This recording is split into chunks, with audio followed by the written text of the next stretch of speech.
people, bienvenue dans la Viergie, j'espère que vous allez bien. Petit café, petite guidance, on va voir quelles sont les énergies du moment. J'espère un poil différent des derniers temps parce que je me rends compte que les dernières guidances que j'ai mises, bah, c'est que des retours en fait. Tout le temps, l'autre qui revient, l'autre qui se pointe, ce qu'on doit en faire, ce qu'on ressent, comment on le vit.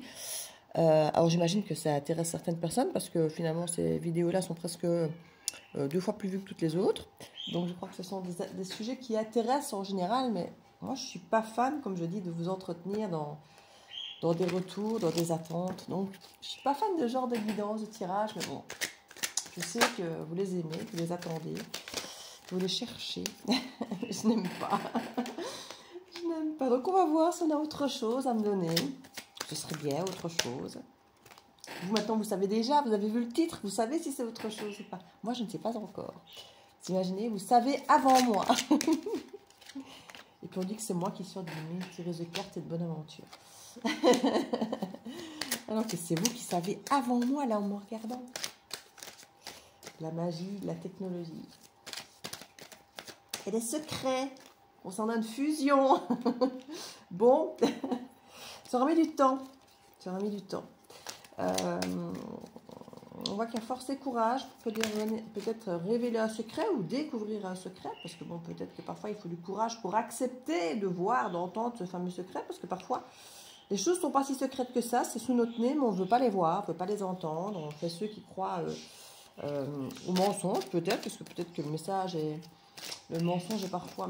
Message et mensonge, hein, donc sont peut-être parfois plus faciles à voir, à accepter que d'accepter l'idée de la vérité. Vous savez, quelqu'un qui vous baratine, qu'il est fatigué, qui n'a pas le temps. Vous préférez peut-être ce mensonge-là que d'entendre quelqu'un qui risquerait de vous dire la vérité en vous disant, écoute, finalement, tu ne m'intéresses pas plus que ça, je te vois comme ça quand ça m'arrange, mais en fait, il n'y a rien qui nous dit vraiment. On n'a peut-être pas envie de l'entendre, ce genre de truc. Donc, du coup, on aime peut-être mieux je suis fatiguée, j'ai pas le temps, j'ai beaucoup de travail, vous savez. Ces mensonges qui finalement peut-être, c'est pas ce qu'on a envie d'entendre, mais qui nous accommodent peut-être plus que la vérité. Voilà. Là qu'on dit qu'il faut peut-être une force. D'où aussi d'écouter peut-être son intuition. Il y a peut-être un moment où, depuis le début, quand vous entendez certaines excuses, certains mensonges qui apparaissent peut-être comme des vérités, parce que quand on a un poil compréhensif, on se dit mais oui, mais on peut le comprendre, il travaille, il fait ci, il fait ça, il ou elle, hein, l'autre. On peut le comprendre parce qu'on a toujours envie de comprendre l'autre. Parce que quand on est un peu humain, et qu'on sait qu'entre humains, ben forcément, on a des fatigues, on a des états d'âme, on a un tas de choses, on a des problèmes, on a la vie. On peut toujours comprendre et trouver un milliard d'excuses pour justifier que ce que l'autre nous dit, ben, ça peut tenir la route. Ça peut tenir. Il peut être fatigué, il peut avoir des ennuis, il peut ne pas être trop branché, couple à ce moment-là, mais plutôt avoir besoin de se reposer. Vous avez tout. Et on se dit, mais oui, mais je comprends. Ça ne m'arrange pas, mais je comprends. Il y a un moment où, si vraiment on veut comprendre, et que vraiment on s'écoute soi, plutôt que les mensonges arrangeants de l'autre, ou les excuses, pour ne peut-être pas dire mensonges, on se rend compte qu'en fait, il y a plein de choses que si on s'était un peu écouté, ben on aurait pris conscience bien plus vite, bien plus tôt, que tout ça n'était que des excuses, pour ne pas nous dire des choses en vérité, que quelque part, on se rend compte qu'on n'avait peut-être pas envie d'entendre. Pour certains, il y a vraiment cette énergie-là. L'idée de s'être senti perdu, peut-être d'avoir un coup de colère pour certains, quand finalement vous recevez un message qui peut-être du coup vous dit la vérité. Alors vous pouvez aussi recevoir pour certains un message, une communication, pour un nouveau départ, ou au moment du printemps. On n'est plus si loin, dans 2 mois on y est, hein, au printemps.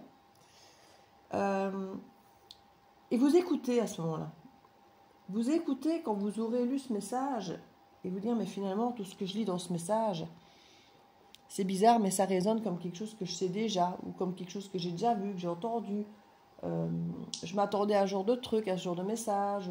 Alors, soit parce qu'il redit les mêmes choses, soit parce qu'il vous annonce que finalement, à ce moment-là, peut-être qu'effectivement, c'était avec des excuses, et peut-être que cette personne vous l'avouait. Donc, il y a quelque chose comme si on venait vous livrer la vérité sur un plateau, mais quand en réalité, vous réalisez que vous le saviez déjà, en fait. Même si vous ne l'aviez pas intégré, conscientisé, au fond de vous, concrètement, vous le saviez déjà. peut-être pour certains la présence d'une tierce ou d'une énergie euh, autre, distrayante. Avec la carte de Netflix, on peut avoir le côté distrayant de Netflix, vous savez, dans un truc qui vous occupe, une activité ou quelque chose qui finalement était peut-être plus important que vous, parce que bon, c'est pas forcément de la tromperie. De se dire, oui, finalement, l'autre se trouvait mieux devant Netflix que de me voir, par exemple. Bah, aussi, je préfère ça qu'une autre nana ou qu'un autre mec, oui. En même temps, si Netflix a plus de poids que vous. Et en même temps, moi, je suis une solitaire. J'adore me foutre devant Netflix avec mon petit café, mon chat. Je prends mon paquet de cartes à côté de moi ou mon GSM et je regarde mes mails en même temps. Et je suis bien là. Et c'est clair que pour venir me proposer une activité ou de faire quelque chose ou de voir des gens face à ça, eh ben, il faut déjà du lourd. Et c'est pas contre la personne qui pourrait me proposer quoi que ce soit. C'est juste qu'à ce moment-là, je suis bien, je suis moi, je suis posée, je suis sereine. Et pour me sortir de cet état de bien-être dans lequel je suis, eh ben, il faut déjà du lourd en face. Il faut déjà un truc qui m'appelle, qui est vibrant pour moi, qui m'intéresse. Quelqu'un donc, que j'ai envie de rencontrer, qui me fait vibrer, ou dans une situation ou un lieu qui me fait vibrer, qui m'intéresse, vous voyez. Donc, faut pas forcément le prendre pour soi.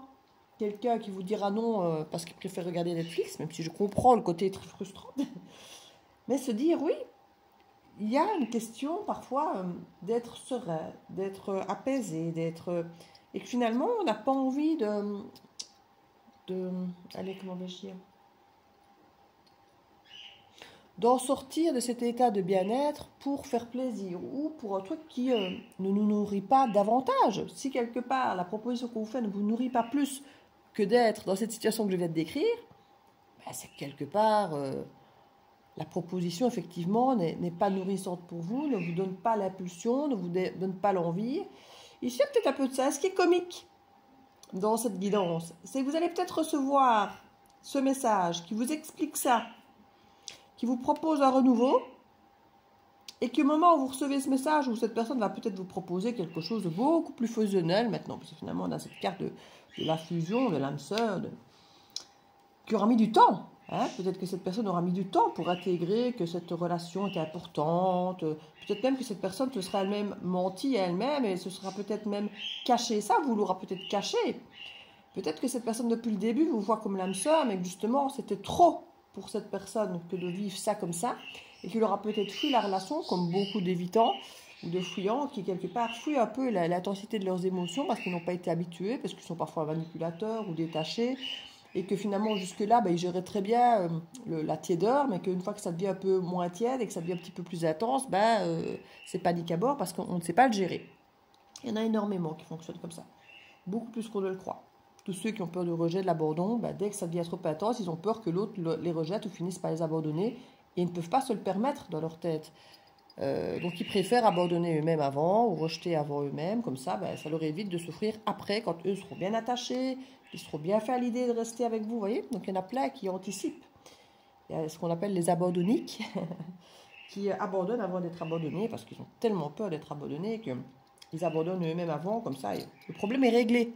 Vous voyez, il n'y a plus de déception possible, c'est fait. Et c'est eux qui ont choisi quand, comment, la façon dont ça allait se faire, où ils ont l'impression d'avoir le pouvoir dessus, plutôt que de subir de l'autre. Vous voyez, ce n'est que ça, en fait, souvent. Ces gens qui fuient et qui vous laissent, qui vous abandonnent, alors qu'en fait, c'est leur plus grande peur, parce qu'ils ont peur. C'est comme ceux qui ont peur d'être trahis, d'être rejetés, qu'on les...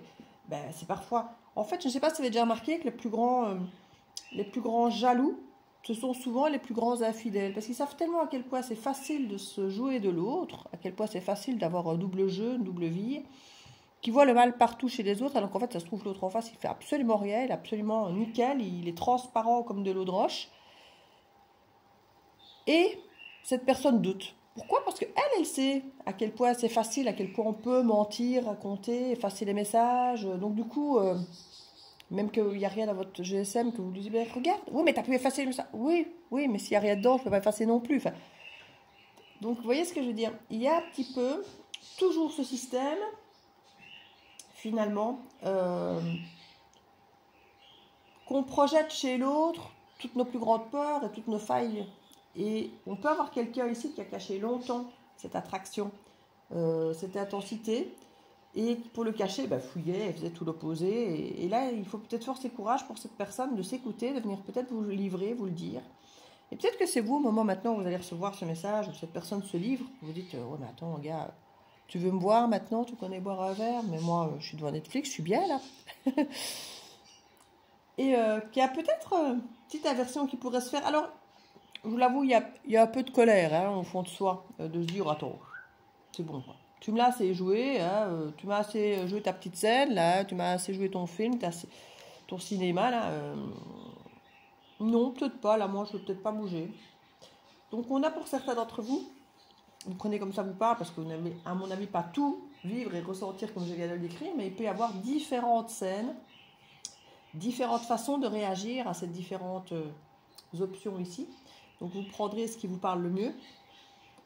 Soit vous reconnaissez que vous aviez déjà ce secret, soit au moment où il arrive et que la personne vient se livrer à vous, ça ne vous fait plus trop... Ah si, ça vous fait quand même chaud et froid puisqu'il y a quand même cette colère. Voilà. C'est la colère qui est bleue. Hein. La bleue, c'est celle qui n'est pas forcément porteuse. Hein.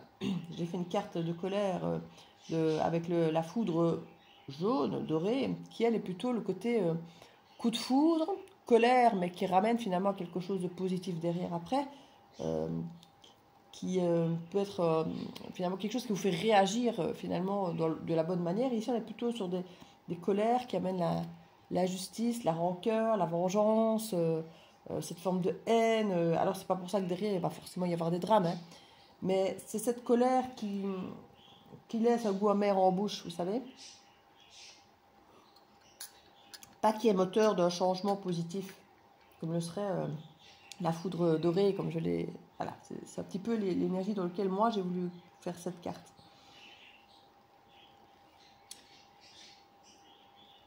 Comme je dis, pour certains, il sera vraiment mis le temps. Et c'est aussi pour ça qu'on nous parle avec Netflix d'une ou deux saisons. Hein, parce qu'on est quand même avec la saison du printemps. Netflix, on a parfois une saison, deux saisons. Donc c'est quelque chose qui a pu durer un an. Ça aurait pu durer un an, ouais. Pour certains, peut-être une seule saison de 3 mois. Pour certains, une saison, un an. Chez Netflix, pour avoir la saison suivante, il faut souvent attendre un an. Donc ça va dépendre. Pas un mois, c'est trop court. Une saison ou un an. On dit de toute façon que ça a duré du temps. Donc pour moi, je serais même plus vite à un an.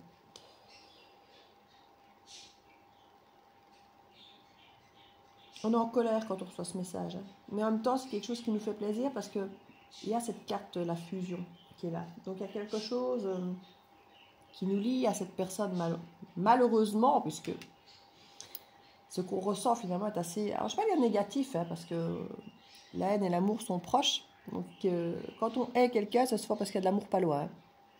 Alors peut-être pas pour la personne que l'on hait, mais peut-être parce que cette personne a fait du mal à quelqu'un qu'on aime, par exemple, ou a brisé quelque chose qu'on aime, parfois simplement même nos rêves d'ailleurs, auxquels on tenait tellement. Il y a ici une colère, une rage, une vengeance, quelque chose qui est vraiment la carte centrale du jeu, hein, qui nous demande d'avoir force et courage pour la dépasser, de s'écouter, de voir réellement pourquoi est-ce que je suis dans cette telle colère. Qu'est-ce que ça vient encore, malgré le temps qui est passé? Qu'est-ce que ça vient encore réveiller en moi qui crée cette colère? Une injustice, la sensation de ne pas avoir été compris, d'avoir été pris pour une idiote, qu'on nous a menti, qu'on nous a trahis. Souvent, ça tourne autour de tout ça. Ces derniers temps, je vous avais raconté l'histoire avec mon oiseau, là. Alors oui, au-delà, comme je vous disais, la perte de mes animaux qui est tragique et qui touche à mon cœur, donc qui touche à quelque chose, à l'amour. Quand je dis la haine, l'amour sont souvent proches par rapport à... Je n'ai pas, en guillemets, haï cette personne parce que je l'aimais, non.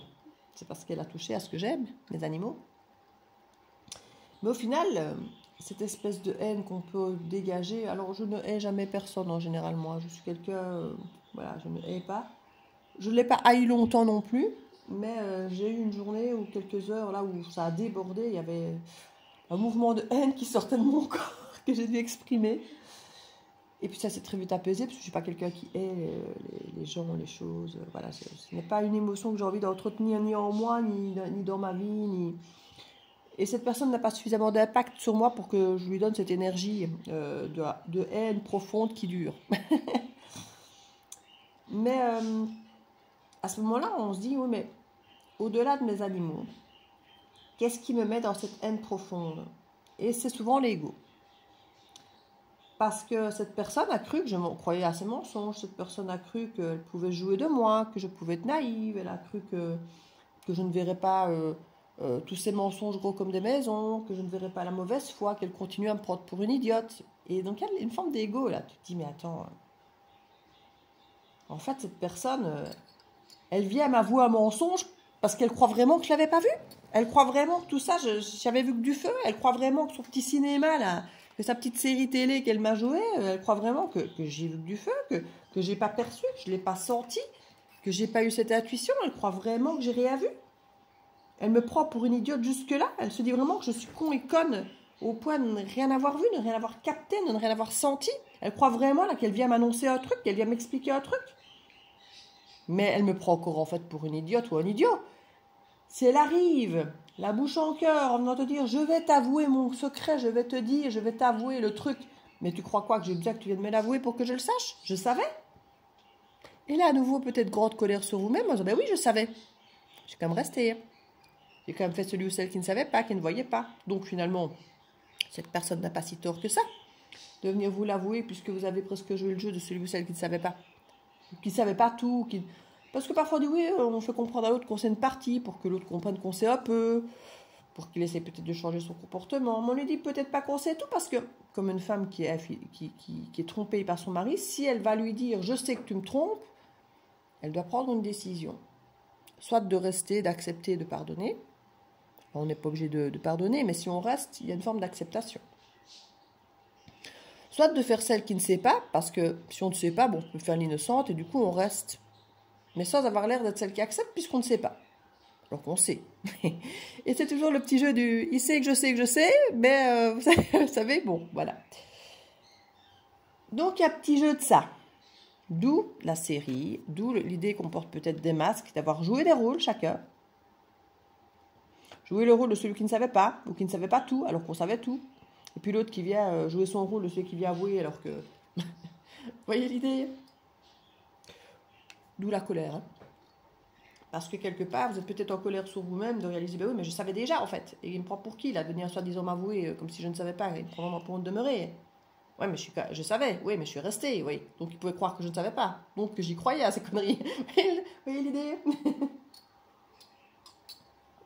Donc du coup, quand cette personne arrive, avec sa communication, mais que vous tenez en plus à cette personne, il y a ce truc quand même entre vous, et potentiellement vous n'en parlez peut-être même pas trop, que malgré cette colère et tout ça, il y a quand même ce lien indéfectible, même si vous détestez cette personne hein, de ce qu'elle vous a fait, il y a quand même un truc qui fait que vous savez que vous êtes lié à cette personne, mais vous n'allez peut-être pas lui dire, parce que voilà, ce serait montrer une forme de faiblesse, et montrer qu'elle a potentiellement encore peut-être une chance ou du pouvoir sur vous. Et quand elle vient vous proposer potentiellement un nouveau départ, ou qu'elle se manifeste avec ses messages au printemps, ben vous êtes un peu débordé avec les émotions. Hein, parce que, voilà, tout ce que je viens de dire en fait. On vient m'avouer, c'est très bien, mais je savais déjà, et en même temps je suis restée. Donc il y a une colère sur l'autre, une colère sur soi. Il y a quelque chose ici, comme je dis, qui vient toucher votre ego. Parce que comme je dis, souvent, quand on déteste l'autre, c'est parce qu'on a l'impression que l'autre nous prend pour un con, donc se moque de nous à travers aussi l'image.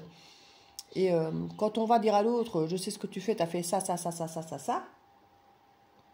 ben, c'est pour montrer à l'autre qu'on n'est pas si con, qu'on sait, qu'on est au courant, et qu'il arrête de nous prendre pour un con ou pour une conne, et qu'il arrête de nous mentir, parce qu'au final, s'il croit qu'en plus qu'on croit à ses mensonges, il nous prend vraiment pour un con, pour une conne, pour une demeurée, enfin, vous voyez l'idée. Et c'est notre image qui est en jeu, là, finalement, d'avoir l'air de ce con, d'avoir l'air de cette conne, d'avoir l'air d'être crédule, d'avoir l'air d'y croire à ces mensonges, alors qu'au fond de nous, on sait qu'on ne croit pas à tout ça, mais en ne disant rien, en ne réagissant pas, en restant, en acceptant, on peut mettre plein de mots de parenthèse, accepter, c'est un grand mot, en restant, On valide. Et donc, d'une façon comme d'une autre, on passe pour le con, on la conne. Qu'on ne veut surtout pas avoir comme une image qui nous colle à la peau. La seule façon pour ne pas passer pour un con, pour une conne, c'est que dès qu'on sent que ça ne va pas, c'est de se lever et de partir. Voilà. On se lève, on s'en va. On peut expliquer, mais l'autre, il sait ce qu'il fait. Hein. L'autre, faut pas dire qu'il ne sait pas ce qu'il fait. Hein. Il sait ce qu'il fait. Maintenant, c'est peut-être la première fois qu'il se prend dans les dents les conséquences de ses actes. Que jusque-là, peut-être que ça passait crème. Et que là, quelque part, à partir du moment où on se lève et qu'on s'en va, il y a quelque chose de cet ordre ici.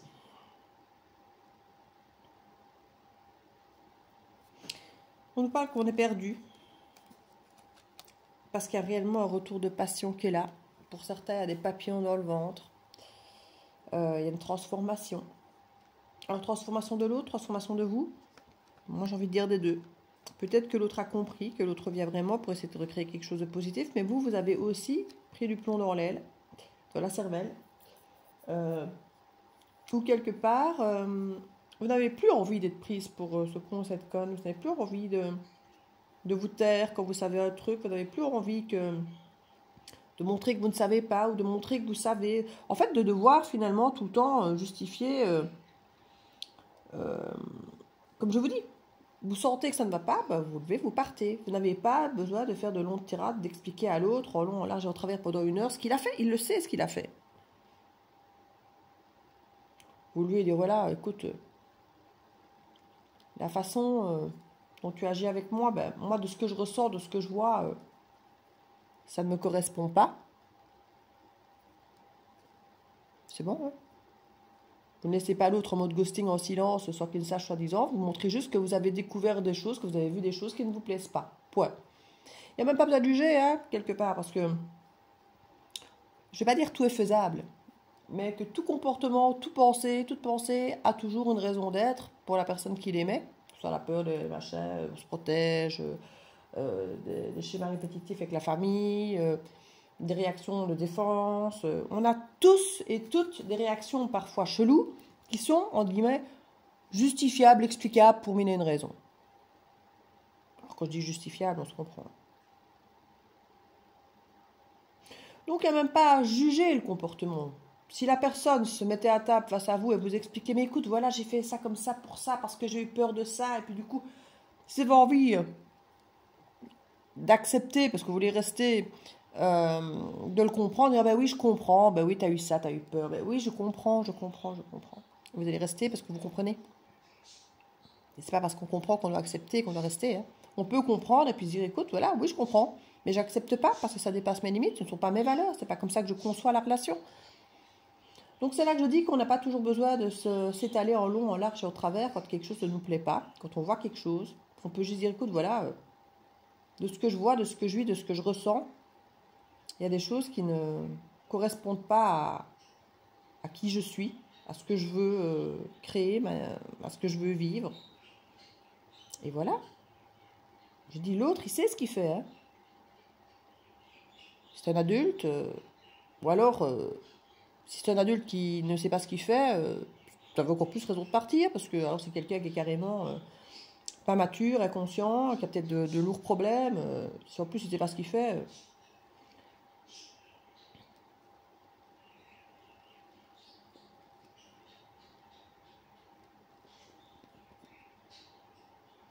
On est sur une métamorphose des deux côtés, ici, je pense. Sur une transformation où vous avez compris la leçon de ce que cette personne vous a fait vivre, comme quoi c'est peut-être votre dernière leçon concernant ce sujet. Cette façon d'accepter, de comprendre, de rester, de trouver des excuses à l'autre, de ne rien dire. Alors oui, vous pouvez ne rien dire, comme je vous dis, vous devez partir. Sauf que là, vous ne disiez rien, mais vous restiez. Ça va être la grande différence. Il y a quelque chose ici, vous avez enfin confiance en votre intuition. Vous allez enfin davantage vous écouter quand vous ressentez un truc. Jusque-là, vous ressentiez un truc, mais vous disiez que vous faisiez des films. C'était peut-être pas ça, que c'était peut-être vos peurs qui parlaient, mais que c'était pas réel, que c'était votre anxiété à imaginer pire. Souvent, on voit juste. Hein. Alors oui, on se cherche des excuses parce qu'on ne veut pas partir. Parce que partir, ça veut dire être à nouveau seul, recommencer à zéro, affronter un nouvel échec. Ça ne nous arrange absolument pas, ça. On ne veut pas se remettre face à l'échec, se remettre face à un point zéro, se remettre face à l'idée j'ai encore raté, j'ai encore échoué, je me suis encore fait avoir, j'ai encore misé sur le mauvais cheval. Alors si on prend ses responsabilités et se dire j'ai encore fait le mauvais choix, j'ai pas eu les bonnes réactions, je suis restée alors que j'avais ressenti, j'ai laissé faire, parce qu'il n'y a rien à faire. Tant que c'est toujours l'autre le responsable, c'est l'autre le responsable, donc vous n'avez aucune emprise, vous êtes impuissant. Vous ne pouvez rien faire pour arranger puisque c'est l'autre le responsable. À partir du moment où vous acceptez que vous avez des responsabilités, alors on me dit, oui mais attends, si c'est l'autre qui me ment, qui me trompe et qui me frappe, je ne suis pas responsable. Mais ça fait combien de temps qu'il vous ment, qu'il vous trompe et qu'il vous frappe? 1 an? 6 mois? 10 ans? Votre responsabilité, elle est d'être resté autant de temps. Alors non, vous n'êtes pas responsable qu'il vous frappe, qu'elle vous frappe. Mais à partir du premier moment, du premier instant où cette personne lève la main, vous frappe et vient s'excuser avec un bouquet de fleurs et que vous savez que c'est le schéma répétitif qui se fait et que vous restez quand même, votre responsabilité, elle est là. Dans tout domaine, dans tout secteur, on a une responsabilité d'avoir laissé faire, d'avoir fermé les yeux. Parce qu'on ne veut pas avoir à tout recommencer, on a tellement investi d'énergie dans une relation, dans une situation, qu'on ne veut pas se dire « j'ai fait tout ça pour rien ». J'ai investi tout ce temps, toute cette énergie, j'ai débattu, passé des heures à lui expliquer ce que je voulais pas, ce qu'il fait, ce qu'il ne fait pas, à mettre le doigt sur des choses que je voulais qu'il change, à attendre que ça change, à donner 1 chance, 2 chances, 3 chances, 10 chances. Et si la 11e était la bonne, mais que je pars à la 10e, j'aurais fait tout ça pour rien. Elle est là, votre responsabilité. Et tant que vous continuez à penser que le problème, il vient de l'autre, même si certainement 80% ou 90% du truc peut-être vient de l'autre, c'est possible. Vos 10%, ils ne sont pas à négliger. Parce que si vous étiez parti à la première fois que la main s'est levée, dans le cas de violence physique, maintenant il y a des tas d'autres explications, mais c'est parce que je prends cet exemple-là parce qu'il est gros et que ça va parler à tout le monde, parce que c'est gros. Mais même pour les petits détails, les petites choses, pour les mensonges, pour les gens qui ne sont pas transparents, qui mentent, qui cachent, qui trompent, c'est pareil. C'est juste que c'est un petit peu plus fin et qu'on a tendance à être plus tolérant quant au fait de repousser le fait que ce soit grave, pas grave, on va attendre encore un petit peu, on va lui laisser une chance, vous voyez. Que quand je parle effectivement de violence physique, là, ah non, il n'y a pas de tolérance possible, quoique, il y en a plein qui sont restés et qui ont toléré pendant des années. Mais ça fait plus réagir, c'est pour ça que je prends cet exemple-là. Parce que c'est un exemple plus fort qui fait réagir plus fort dans la tête des gens. Mais c'est pareil pour tout ce qui est violence verbale ou les mensonges, les non-dits, les silences. Les gens qui disparaissent du jour au lendemain sans explication, ce sont des violences psychologiques. C'est pareil. Mais on ne réagit pas aussi fort face à ça que quand je parle de violence physique. Les manipulations. Quand on sent une manipulation, on ne l'arrive pas, on le sait, hein, quand on est manipulé, on le sent. On le sent. Il y a un truc qui n'est pas juste. Que l'autre, dans ce qu'il dit, il nous dit une phrase, et on peut la comprendre dans les deux sens. On peut la comprendre comme on lui pose une question, il nous répond un truc, et en fait on réalise qu'avec ce qu'il vient de nous dire, ça peut être vouloir dire oui, comme ça peut vouloir dire non. Et si nous, on ne demande pas plus de clarification, et souvent on ne le fait pas, parce que face à ce genre de personnage, on est déjà content qu'il nous a répondu. Sauf qu'on n'a pas une réponse claire. Et qu'en gros, qu'il fasse oui ou qu'il fasse non, on ne pourra rien lui reprocher, parce que sa réponse voulait dire les deux. Je ne sais pas si vous avez déjà eu ce genre de personnage. Moi, j'ai très bien connu ce genre de personnage. Donc, on ne peut même pas lui reprocher de nous avoir menti, puisqu'il peut dire, bah si, je t'avais dit ça. Oui, mais ça peut aussi vouloir dire le contraire. Donc, du coup, t'es pas clair. Oui, mais tu ne m'as pas demandé de clarifier. On n'oserait pas. On était déjà tellement contente qu'ils nous répondent. On n'allait pas en plus venir, oui, mais ça veut dire oui ou ça veut dire non? Ben, je vais t'expliquer. Oui, mais non, parce que c'est pas clair. Maintenant, j'irai plus loin. Mais avant, je n'allais pas plus loin. J'étais déjà toute contente. Limite, je disais merci de m'avoir répondu avec autant de flou, mais au moins de m'avoir répondu. Donc, c'est à partir du moment où vous prenez votre responsabilité, aussi petite soit-elle, de la situation, vous reprenez le pouvoir. C'est là que je veux en arriver. tant que vous considérez que c'est l'autre qui est responsable, vous êtes impuissant. Vous ne pouvez pas contrôler l'autre. Vous ne pouvez pas lui demander d'être comme ci, d'être comme ça, de faire ci, de faire ça. Si, vous pouvez essayer de me demander, mais c'est pas pour ça que vous aurez le résultat. D'ailleurs, vous vous épuisez à demander et à attendre le résultat. Et c'est pour ça que vous restez trop longtemps. Parce que vous demandez, vous attendez, et vous attendez, et vous, voilà, et vous contentez de miettes d'efforts en disant « Ah, il a déjà fait un petit effort !» Une miette qui fait que vous restez, parce qu'il a fait la toute petite miette d'effort, il a fait un truc, c'est bien, c'est bien, c'est bien. Je ris parce que je ris de moi-même, hein, parce que tout ce que je vous raconte, je l'ai vécu. Hein. Donc, je ne me moque certainement pas de vous. Je me moque de moi, là. Je me moque de moi, ça me fait beaucoup rire d'avoir cette guidance, parce que je me moque de moi, et je suis certaine que ça parle à d'autres d'entre vous. Ou pas. Mais on reste parce qu'on nous donne des miettes de transformation, des miettes de petites choses. On a l'impression on reprend un petit peu le pouvoir parce qu'en fait, il fait un petit peu ce qu'on a demandé, un petit peu ce qu'on espère. Vous savez, où on a peut-être mis un outil, si tu ne fais pas ça, moi je m'en vais. Hein. Et il a fait un tout petit peu, alors finalement on est resté 10 ans de plus derrière. Alors qu'ils savent très bien que je fais d'une miette parce qu'en fait ils savent bien que partir, c'est pas ça qu'on va faire. Hein. On a bien trop peur de partir, de revenir, comme je disais tout à l'heure, au point zéro et de réaffronter l'échec, de reperdre tous les contacts communs, les amis, de recouper les ponts, de devoir tout reconstruire, de se retrouver à nouveau seul, à nouveau avec une idée d'échec, d'avoir perdu 2-3 ans de sa vie, 4 ans, 10 ans.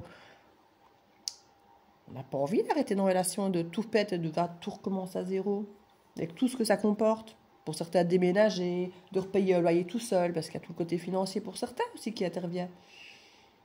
Chacun a des situations bien différentes qui font que ça demande du courage de sortir d'une relation. Pour mille et une raisons. Alors on préfère croire que l'autre fait un peu des efforts. Que l'autre ne nous trompe pas, ne nous ment pas, ou ment moins, nous trompe moins, nous manipule moins. Ou qu'on rêve, que c'est pas réel en fait, que c'est nous qui sommes inquiets, parce qu'en fait c'est ça les grands manipulateurs, ils arrivent à nous faire croire que c'est nous qui finalement nous faisons des films. Hein. Les grands manipulateurs, ils arrivent à nous faire croire que c'est nous qui nous faisons des films, que c'est nous qui sommes dans l'excès, à imaginer n'importe quoi, être pathétique finalement.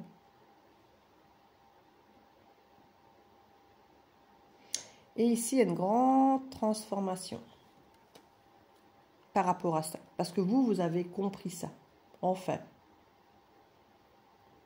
Mais l'autre, de son côté, a compris certaines choses aussi. Donc, il revient...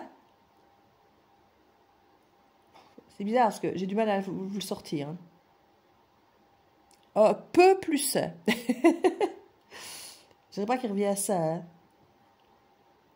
Parce que quand on a des mécanismes comme ça, autant pour nous c'est difficile d'en sortir, autant pour eux c'est difficile d'en sortir aussi. Hein. Parce qu'ils ont toujours tout ce qu'ils veulent en manipulant et en jouant sur la corde sensible. Et... Vous savez, quand on est transparent comme vous et moi, bon, on donne notre mode d'emploi à l'autre et il sait exactement quoi faire, comment faire pour nous manipuler et faire ce qu'il faut et dire ce qu'il faut. Hein. On lui sert sur un plateau ce qu'on attend, ce qu'on veut, ce qu'on ne veut pas. Donc il n'a plus qu'à créer l'illusion d'être exactement ce qu'on lui demande, dans un premier temps. Hein. Et de temps en temps, nous redonner des miettes de ce qu'on veut.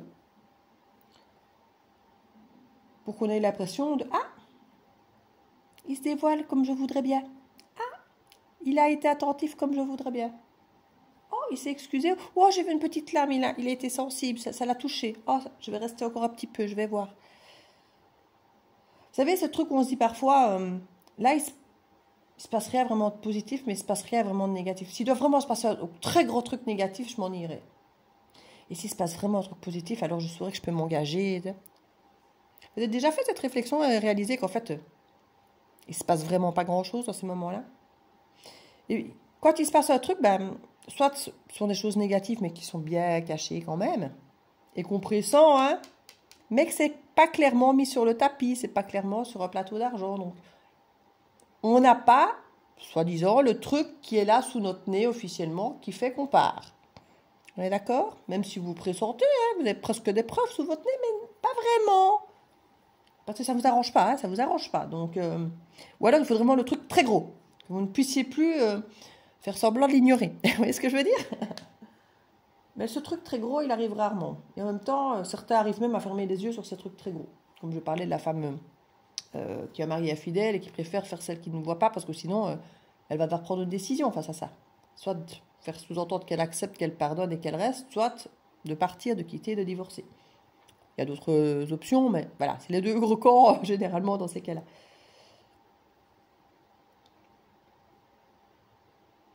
Et se rendre compte que les grandes choses positives, il y en a peu aussi. Hein. On a des petites miettes une fois de plus. Hein. Et elle est là, la colère. C'est la compréhension de tout ça.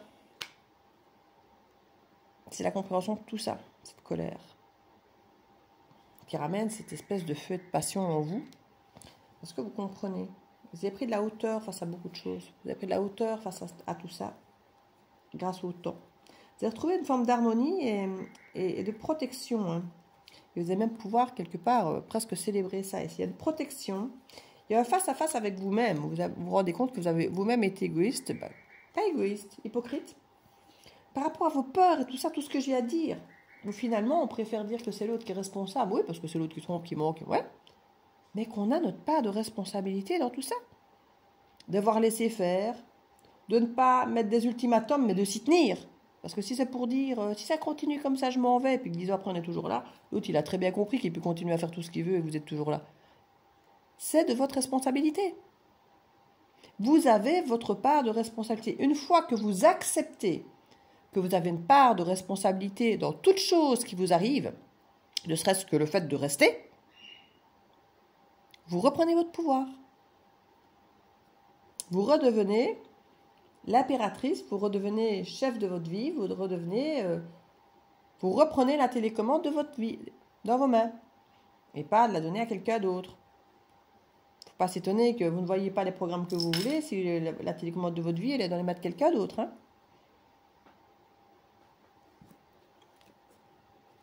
Et c'est pour ça que pour vous là, quand il y a ce message de pseudo-retour, d'explication, ça vous énerve. Ça vous énerve parce que ça vous replonge au sein de tout ce que vous avez vécu, que vous avez quitté, que vous n'avez plus envie de vivre, mais en même temps, ça vous replonge dans les responsabilités dans lesquelles vous avez à l'époque accepté d'être, que vous n'auriez pas dû accepter tant, et où on vous propose de replonger dedans. Mais l'autre a un peu changé, et vous aussi. Donc du coup, on se dit, ben non, je ne retourne pas là, jamais, comme diraient certains, on ne remange pas son vomi. Donc certains vont se dire simplement, mais non, mais il n'en est pas question, je ne retourne pas là-dedans, je sais exactement d'où je suis sortie, il n'est pas question. Ou se dire, oui, mais attends, j'ai changé moi maintenant. Je ne laisserai plus faire les choses de la même manière, j'ai repris mes responsabilités aussi. Dès que je ferai le moindre signe, moi au revoir, merci, je dégage, et je vais bien lui faire comprendre. Et puisqu'il a l'air de vouloir dire qu'il a changé, peut-être que la situation sera différente. Et c'est possible. Si vous avez changé, que votre comportement change, que lui a changé un peu, que votre comportement ayant changé, aidant aussi, va lui faire comprendre que des limites, maintenant, il y en a, ça peut être différent. Donc, on a des cartes quand même qui nous montrent cette complicité à deux. C'est peut-être ce que vous rêvez. Alors, ne le projetez pas. Voyez si c'est concret, si c'est là, si c'est présent. Ne vous projetez pas de vous à rêver ce que vous voudriez qu'il se passe et imaginer que l'autre prend ce rôle que vous rêvez. Parce que c'est comme ça qu'on reste dans des endroits qui ne sont pas faits pour nous. C'est en projetant sur l'autre l'idée que cette personne est la personne idéale qu'il nous faut. Parce que là, on a quand même clairement le côté étoilé qui me fait un peu penser au rêve, au songe, la tête dans les nuages, les étoiles. Ça peut nous parler aussi de protection, d'étincelles, ça peut nous parler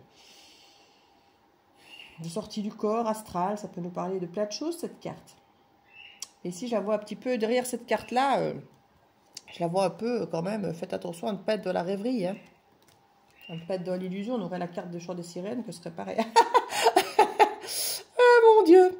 Je vous dis, on aurait la carte du chant des sirènes, que ce serait pareil. Et c'est exactement, je coupe, et c'est exactement sur celle-là que je tombe. Et voilà. On me le confirme donc bien. Faites attention au chant des sirènes. Donc, prenez vos responsabilités dans le sens où si cette personne revient, que vous voulez le retenter, pourquoi pas? Mais cette fois-ci, faites en sorte effectivement que si vous voyez que c'est le chant des sirènes, que si vous voyez que c'est à nouveau vous qui vous projetez à attendre des choses de l'autre, qui ne vous propose pas, alors peut-être oui, bien aux paroles, mais pas dans les actes, et que vous restez et que vous acceptez, c'est de votre responsabilité.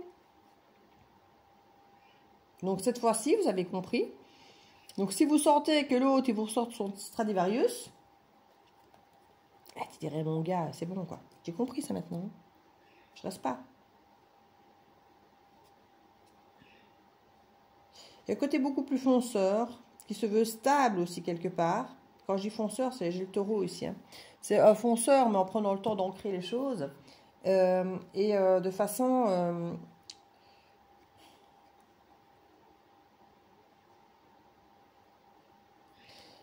il y a une volonté de joie de vivre, d'être bien, d'être heureux, de faire les choses en étant, avec le Sagittaire ici, dans l'énergie du feu. Il y a le feu qui est là, qui revient. Vous avez envie d'être bien, d'être heureux, de plaisir, d'action, d'activité, voilà, de bien-être à deux, comme on voyait tout à l'heure, la complicité.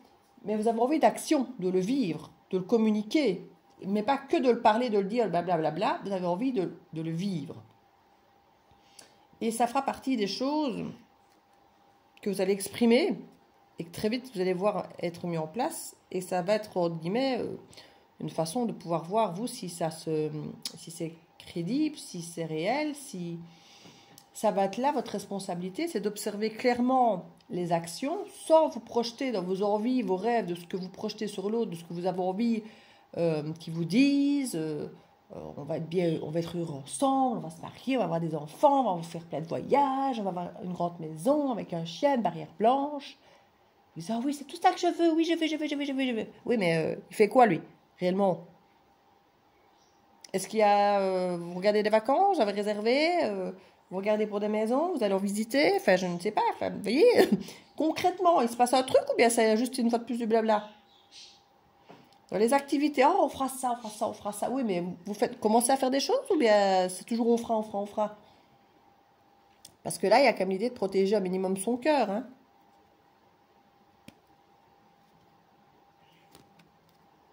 Attention au masque. Que ce soit vous qui ne disiez rien et qui encaissiez, ou que ce soit l'autre qui se fait passer pour mieux que lui. On a l'idée de la carte de la famille, mais qui est quand même renversée.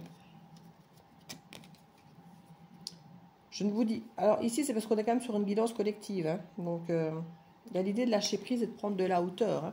D'observer les choses vraiment.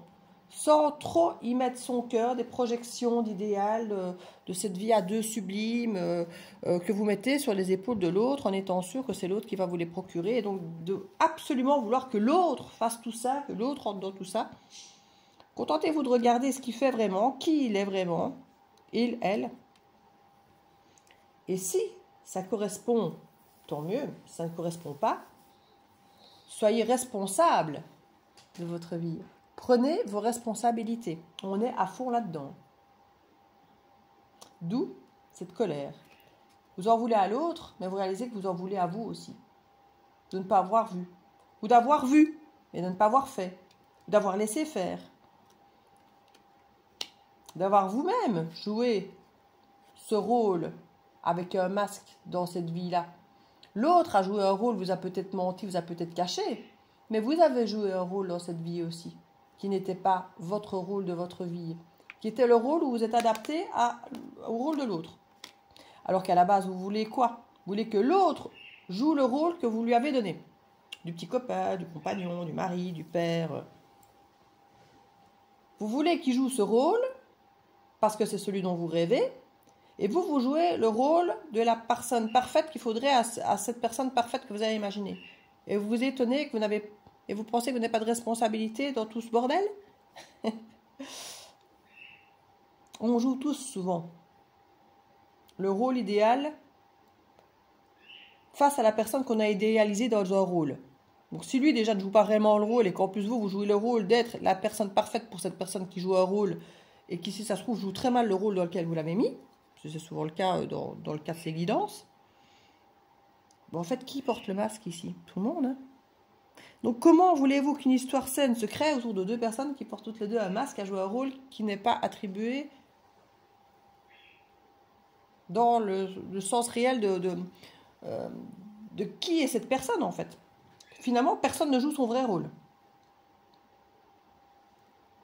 Donc vous avez votre part de responsabilité. Donc vous portiez aussi un masque. Donc vous aviez aussi des secrets.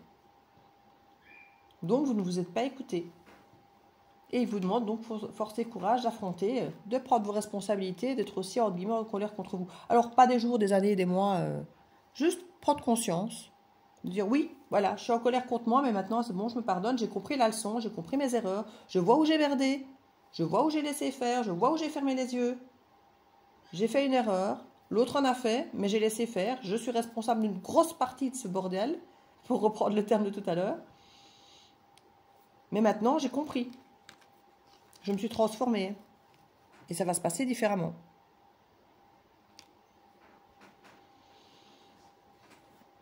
Comme on dit, hein, l'autre fait l'erreur une fois, c'est une erreur. Il le refait une deuxième fois, honte à toi. Il le refait une troisième fois, honte à moi. Hein. C'est moi qui reste, c'est moi qui accepte, c'est moi qui encaisse, c'est qui ne dit rien. Non, il y a un moment... on a nos responsabilités dans tout. Tout, tout, tout. Comme j'ai déjà dit, hein, on a toujours le choix. Toujours. Alors, je ne dis pas que ce sont des choix confortables. On peut avoir 3 choix et aucun qui nous conviennent, aucun confortable, aucun agréable. Mais ce sont des choix. Et malheureusement, on a tendance à prendre le plus facile, le plus confortable, le plus simple. Et c'est rarement le bon choix. Il y a pas... Et alors après, on va dire, oh, mais j'avais pas le choix. Mais si, tu avais des choix. Mais les autres ne t'arrangeaient pas. Ils n'étaient pas confortables, surtout pas à ce moment-là. Mais tu avais le choix de faire autrement, de faire autre chose, différemment. Mais tu as fait le choix de faire un autre parce que celui-là ne t'arrangeait pas et n'était pas confortable.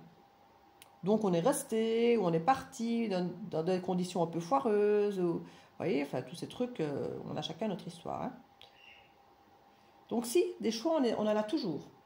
Et comme j'ai déjà dit dans une guidance il n'y a pas très longtemps, à vous de savoir si les choix que vous faites à l'heure d'aujourd'hui ou que vous avez fait par le passé, si vous voulez faire une petite introspection, est-ce que vous avez fait les bons choix ou est-ce que vous avez fait les choix de facilité à ce moment-là? Est-ce qu'aujourd'hui, quand vous faites des choix, vous prenez des décisions, est-ce que vous les prenez parce qu'ils sont confortables là maintenant tout de suite de prendre celui-là plutôt qu'un autre ou est-ce que vous faites des choix en pensant à l'avenir, en disant oui, voilà, là, ce choix-là, il ne m'arrange pas là maintenant tout de suite, mais pour l'avenir, c'est quand même le meilleur. Donc je vais faire celui-là. Comme parfois, je ne sais pas moi, de reprendre une formation. Il y en a une qui vous hésitez entre 2 formations, une qui est gratuite et qui se fait en 2 mois, par exemple, là, c'est pour mettre aussi le côté financier dedans, qui peut jouer aussi parfois dans les balances, dans des décisions, bien évidemment, et un autre qui coûte cher à l'UNIF pendant 3 ans. Ça demande plus d'efforts, plus de sacrifices, plus de temps, mais vous êtes sûr qu'avec ça, vous avez un job, et en plus, un job que vous aimez, alors que l'autre, c'est peut-être incertain. Oui, vous aurez un job dans 2 mois, soi-disant, une attestation, ça vous aura rien coûté, pas trop de temps. Et vous pourrez de suite faire quelque chose. Ouais, sauf que ça vous n'amènera peut-être nulle part, réellement, concrètement, parce que souvent, ces espèces de formations de 2 mois, elles nous amènent nulle part. Pas pour faire un job, en tout cas si, pour faire une activité, un truc qu'on aime, s'enrichir de quelque chose, oui. Mais les gens qui font des formations de 3 jours et puis qui viennent avec leur diplôme et qui disent « Je suis diplômé de ça !» Excusez-moi, mais ça me fait bien rire. Hein. Des gens qui sont soi-disant praticiens et qui arrivent avec leur diplôme. « Je suis praticien de ça, j'ai fait une formation intensive de 3 jours. » Mais morte de rire, quoi. Morte de rire, quoi. Et puis ils s'étonnent que ça ne marche pas, leur truc. Mais oui, mais t'es... Vous voyez ce que je veux dire? Alors maintenant, on est d'accord, on n'a pas tous le temps, les moyens d'aller faire une formation de 3 ans. Donc, du coup, c'est plus une formation, ce sont des vraies études de 3 ans à l'UNIF, par exemple, où effectivement, ça coûte, machin, ça demande du temps et tout. Mais là, où tu auras un vrai diplôme de praticien, où tu seras cohérent, où tu auras des vraies connaissances, où tu pourras vraiment prétendre. Quand je prétends, je ne parle pas de dire, de mentir ou d'une image. Je parle d'avoir des vraies connaissances, les vrais tout. Ben, c'est de ça que je vous parle ici quand je parle de faire les bons choix. Ce n'est pas que sur une question de formation ici, hein, c'est pour tout en général. Qu'est-ce que vous voulez? Faire quelque chose à la façon du taureau, qui est lentement mais sûrement, parce qu'on veut faire les choses une fois, et bien, même si c'est compliqué, même s'il faut effectivement être endurant, persévérant, et que parfois ça va être dur, et que parfois on a envie de lâcher prise, mais que c'est là que vous voulez aller, c'est ça que vous voulez faire. Ou est-ce que vous voulez faire un truc vite fait, mal fait, mais au moins on pourrait dire que vous avez fait un truc. Et puis après, il ne faudra pas vous en vouloir si effectivement ce truc vite fait, mal fait nous amène nulle part, quoi. Quelles sont les décisions ces derniers temps que vous avez prises pour votre avenir? Les décisions que vous avez prises pour votre avenir et que... Est-ce que ce sont des décisions durables ou vite fait, mal fait? Facile pour maintenant, soit confortable, c'est pratique maintenant, voilà. Ça m'arrange bien de faire ça maintenant. Parce que je ne me vois pas maintenant prendre cette décision de faire ce truc. C'est trop lourd, c'est trop long, c'est trop compliqué. Mais alors attendez-vous à ce qu'au bout d'un moment, la fin de le truc arrive et que vous vous retrouviez à nouveau dans la situation de départ. Comme si vous n'aviez rien fait. Puisque c'était pas ça qu'il fallait, quoi. Sauf que vous aurez effectivement quand même perdu 2 mois, des espoirs, à nouveau encaissé une forme d'échec et tout, mais vous le saviez à l'avance, hein, que c'est pas là qu'il fallait aller. Mais c'était plus pratique. Plus facile. Plus rapide. On a nos responsabilités. Toujours le choix. Toujours, toujours, toujours, toujours. Il n'y a jamais... Parce que le nombre de fois qu'on vient me trouver, me dit oui, voilà, j'ai un problème et j'ai ça, il n'y a pas de solution. Bon, quand on me raconte, je dis bah si, tu peux faire ça, tu peux faire ça. Oui, mais là, ça ne va pas parce qu'il y a ça, ça, ça, ça, ça. Et j'entends bien, hein, tout ce qu'on me dit, je comprends bien qu'effectivement, ce choix-là n'est pas un choix pratique, facile, agréable, voilà. Puis je dis, ah, tu peux faire ça aussi. Oui, mais... oui. Et puis tu peux faire ça aussi. Oui, mais... donc, j'ai pas de solution. Ben si, tu en as 3. Mais je conçois qu'effectivement, aucune des 3 n'est facile et agréable. Et qu'elles ont toutes besoin de sacrifices, de temps, d'argent, d'investissement, de prise de risque peut-être, que c'est peut-être pas le timing idéal auquel j'aurais voulu faire ça. Ça, je l'entends. Mais tu as 3 solutions. Donc, rester là est une 4e solution. Et si tu restes là et que tu ne bouges pas, que tu ne fais rien, parce que tu estimes que ces 3-là sont trop compliqués, tu as fait le choix, numéro 4, de rester, de ne rien faire. C'est un choix. De ne pas prendre de décision, de choix, de changer et de rester là est un choix, est un 4e choix, est une 4e option. Donc tu as fait un choix, celui de ne rien faire, de ne pas bouger. C'est ta responsabilité. Ça met en colère, hein? Ouais. Mais une fois qu'on a compris ça, on reprend tellement de pouvoir sur sa vie. On arrête tellement de chuner sur ce qui nous arrive, qu'on subit, qui n'est pas sympa, qui n'est pas juste. On se dit, ben oui, c'est vrai, j'ai fait ce choix-là. C'est pas le choix que j'aurais dû faire, ben voilà, je relativise. Parce que je me dis, ben oui, à ce moment-là, c'est le choix qui me semblait être le meilleur, parce que c'était plus facile, parce que j'étais déjà débordée, que j'avais pas envie de me rendre la vie plus compliquée. Donc c'était un choix que j'ai fait en conscience à ce moment-là. Voilà. Mais c'est votre responsabilité, vous la prenez en charge. Et c'est pas grave. C'est pas un drame. Le monde ne s'effondre pas. Juste vous dire, oui, à ce moment-là, j'ai fait le choix de ne rien faire. J'ai fait le choix de la facilité, de la rapidité, du machin, du machin. J'avais conscience qu'en achetant ce t-shirt, il tiendrait une saison.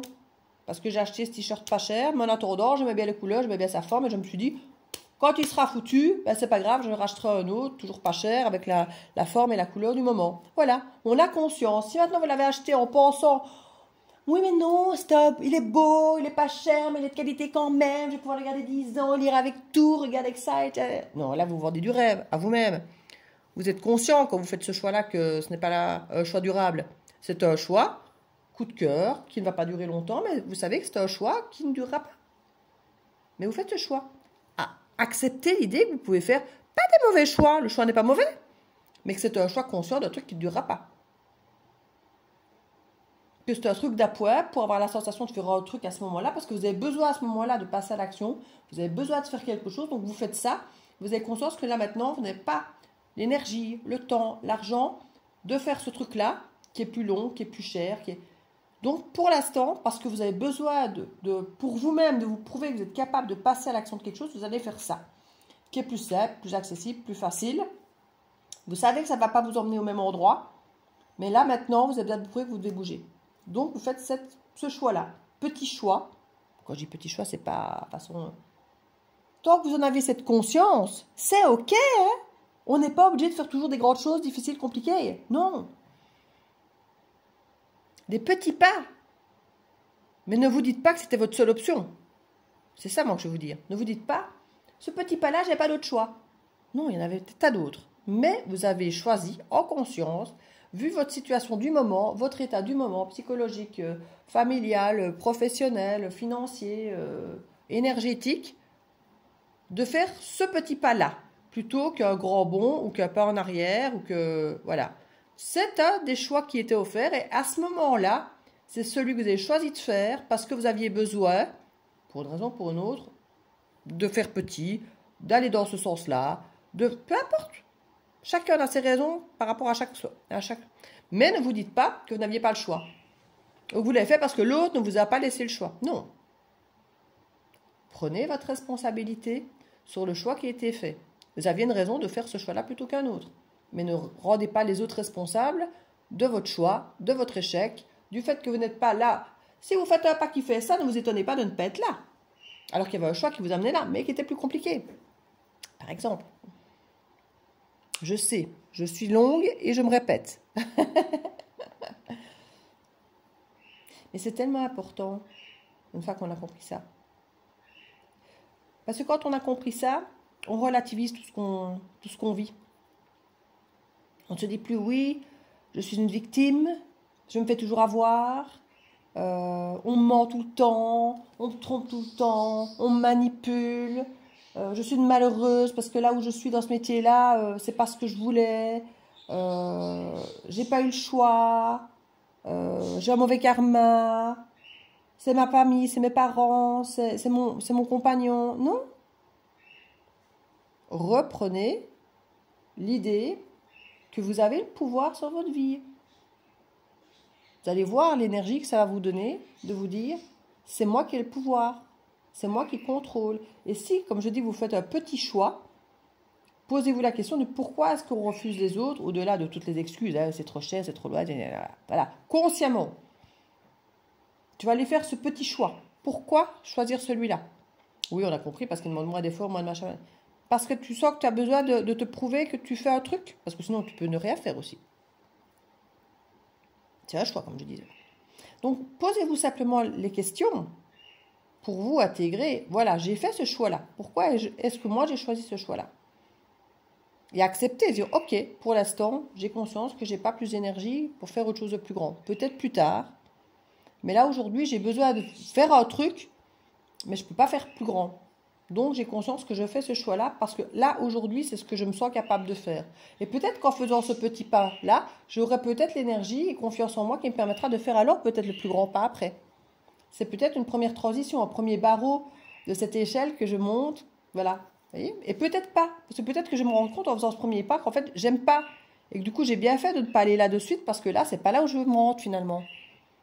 Donc, posez-vous les bonnes questions sur les choix que vous faites, les non-choix que vous faites.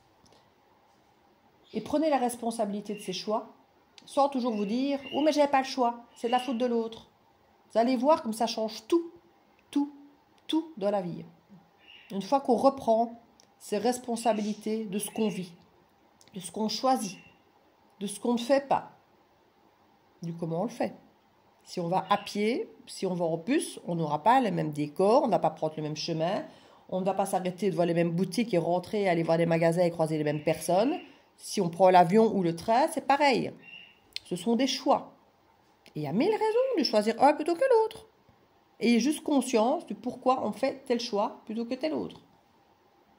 Parce que vous ne ferez pas la même route, vous ne ferez pas le chemin, vous ne ferez pas les mêmes expériences, vous n'arrivez pas au même endroit. Mais c'est votre route, votre chemin, votre expérience, votre vie. Et c'est à vous à faire ces choix. Et pas à rester dans cette illusion que les choix, c'est pas vous qui les faites, que c'est une illusion, que c'est les autres, que vous subissez, que vous n'avez pas le choix et que vous êtes des pauvres petites victimes. Reprenez ce pouvoir de votre vie. Vous n'êtes pas une victime. C'est bon? Bon, 59 minutes, 19 secondes. Eh ben, mais franchement, ça valait la peine. Parce que ceux qui l'ont compris verront à quel point ça a changé leur vie.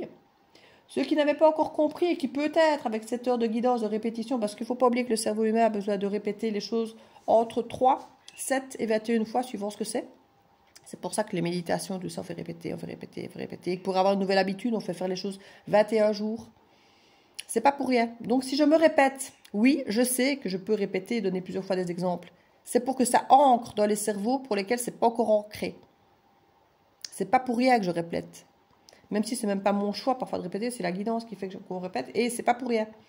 C'est parce que le cerveau humain a besoin... et parfois, comme je dis, je vais utiliser un mot qui va plus déclencher que le mot précédent. Et il y a parfois des mots qui nous déclenchent individuellement, différemment que tel autre mot, parce qu'ils résonnent avec nous. Donc j'essaye toujours de vous dire les choses avec des mots différents, répétant, oui, peut-être la même info, mais exprimée autrement. Avec un exemple différent. Même si on dit, oui, mais avec le premier, on avait compris. Mais tant mieux. Tant mieux. Vous pouvez quitter la vidéo, vous pouvez quitter la guidance, et faire autre chose. Vous avez le choix. Vous n'êtes pas obligé de vous faire entre guillemets chier pendant 59 minutes et puis de me dire après, oui, mais c'était trop long. Ben, tu as un petit bouton, hein, tu peux accélérer, tu peux faire stop, tu peux aller sur une autre chaîne. Vous aviez le choix. Pourquoi est-ce que votre choix, c'est de venir me faire comprendre que vous avez subi un truc trop long que vous n'aviez pas envie?